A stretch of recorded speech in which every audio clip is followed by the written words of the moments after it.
ሰላም ወጣቶች፣ ጌታ ኢየሱስ በሁሉ ነገር ይባርካችሁ። ወጣትነትና ጊዜውን በተመለከተ የእግዚአብሔር ቃል ምን ይላል የሚለውን ሰባተኛውን ነጥብ ይዤላችሁ መጥቻለሁ። የእግዚአብሔር ቃል ወጣትነትና ጊዜውን በተመለከተ ምን ይላል ብለን ስንጠይቅ በክፉ ምኞት የሚጣብቃበት ጊዜ ነው ይለናል።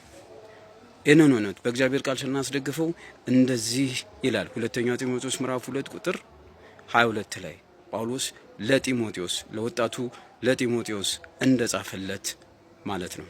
እንዲህ ይላል ሁለተኛ ጢሞቴዎስ ምዕራፍ 2 ቁጥር 22 ላይ ከወጣትነት ክፉ ምኞት ሽሽ ይለዋል። ይህን ሲል የሕይወትን ዓላማ ከሚያደናቅፉ ከወጣትነት ክፉ ምኞት መሸሽ እንዳለበት እየነገረው ነው ማለት ነው።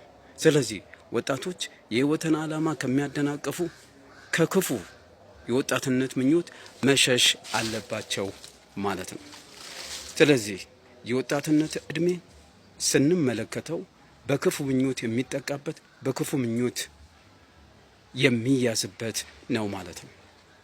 ስለዚህ ወጣቶች ከክፉ ምኞት መሸሽ መራቅ አለባቸው ማለት ነው። ወጣቶች የሕይወትን ዓላማችሁን ከሚያደናቅፉ ከክፉ ምኞቶች መሸሽ መራቅ አለባችሁ ማለት ነው። ስለዚህ ለዛሬ እዚህ ጋር ይበቃናል። ጌታ ኢየሱስ በነገር ሁሉ ይባርካችሁ። ተባረኩ። ሰላም ሁኑ።